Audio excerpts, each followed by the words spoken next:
Last night, U.S. Air Force F-16s attacked and destroyed ammunition holding facilities linked with Iran-backed militants in the Middle East in Syria.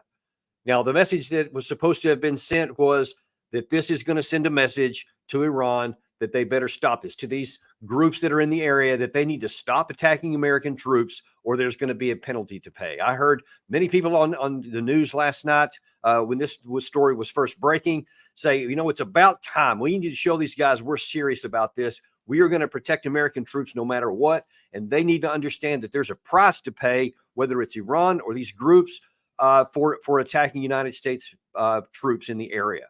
Breaking news, just minutes before we started making this broadcast right here, news is breaking from ABC News that another attack has happened against U.S. forces, this time in Iraq. An unmanned aerial vehicle was heading towards, probably a suicide drone, was heading towards U.S. troops, was intercepted and shot down. And again, we're lucky it did not kill any Americans. How long that luck is going to hold is anybody's guess.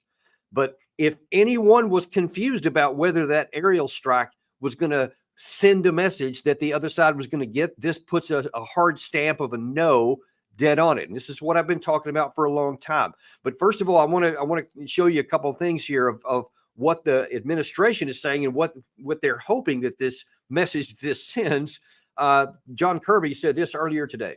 These strikes were in self-defense for our ability to protect ourselves and our troops. I mean, they went right at targets that were tied to the Iranian Revolutionary Guard Corps, the IRGC, that is resourcing, funding, training, and making capable all these proxy groups.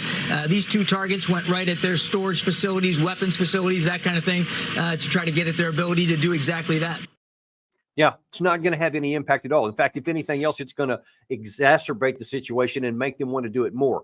And the administration has gone overboard. And I mean, everybody from the president to the secretary of defense and all the way on down to say this is not connected to the Israel-Hamas situation. That is a complete independent situation. This has to do with our troops in Syria and Iraq. And that's, of course, nonsense, because it doesn't matter what they say. It only matters what people in the region believe. And they believe they are absolutely tied.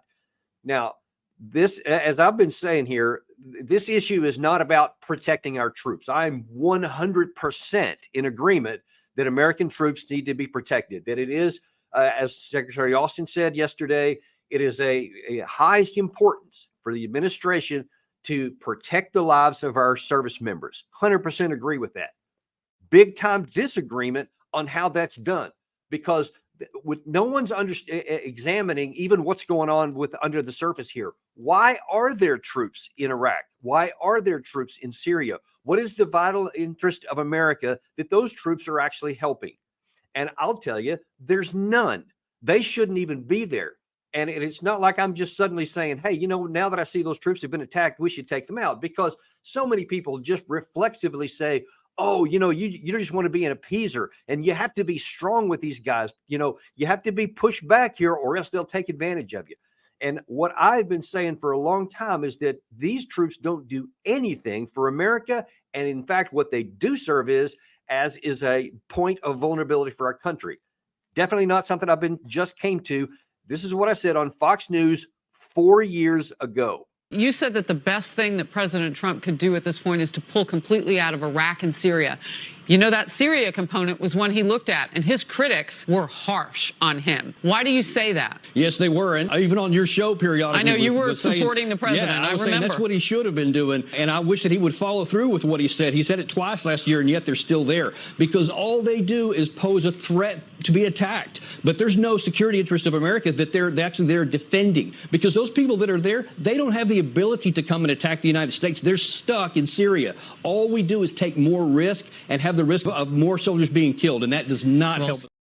Now, so far, no troops have been killed. But look, we are now in a situation that is so much more volatile than it was in 2019 because of what's going on in Israel and Hamas, and the possibility for Hezbollah to get involved, and the possibility for Iran to get involved, and the possibility that we may engage on behalf of Iran. The place is a tinderbox. And so now then that we're already taking action against these troops, these Hezbollah type groups that are in the area there, already that have attacked us means the chances is already going that this could explode into a regional war. The absolute worst thing in American interest right now is to get sucked in to another Middle Eastern war. And we are in dangerously close to that. And those troops that are on the ground there are just nothing but a big target set that makes it easy for whether it's Kataib Hezbollah in Iraq, whether it's some of these other direct Iranian-backed groups that are all over the place in Syria. There's a number of them, and that makes them easy targets, makes us easy targets.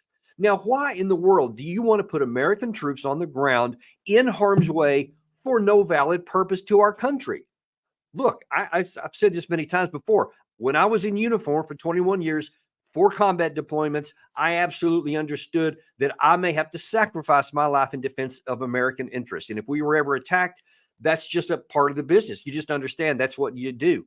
What nobody in uniform does, though, is sign up and put their life on the line to sit in the middle of the desert and wonder if a bomb's going to hit them.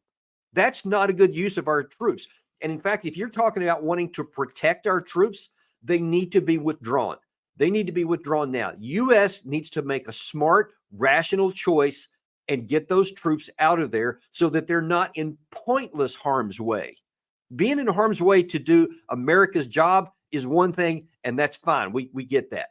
Putting troops in harm's way and risking their lives when there is nothing at stake for America is a waste of American lives. And you talk about supporting the troops. How is it supporting the troops if we put them in a place where they could die and they're not even serving any valid purpose? And in this case, their deaths could prompt a strike into Iran that could actually prompt a war in which even more Americans would be killed. Look, this is about protecting America, protecting our service members, and not having something that's a local issue right now with Israel and Hamas exploding into a region-wide war that we get sucked into. And I can assure you, we cannot handle another war right now. We're already dangerously low in stocks of 155 millimeter artillery shells, Stinger missiles, air defense rockets. We're low on all those things because we've already given so much to Ukraine and they're asking for more. Now we're giving those exact same things into Israel because they're expecting a long war into Gaza that's going to use a lot of those same categories. Now we're struggling to even come close to replacing what we've lost, in addition to all these vehicles that we've given. And if we get into a war, folks, we don't have enough to do all of those.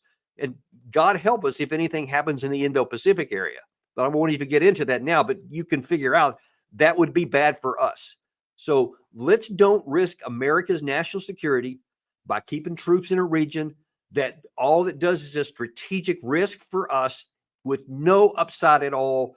And we have to avoid this war. So let's get those troops out of there while we can. Let's don't sacrifice one more American life unnecessarily.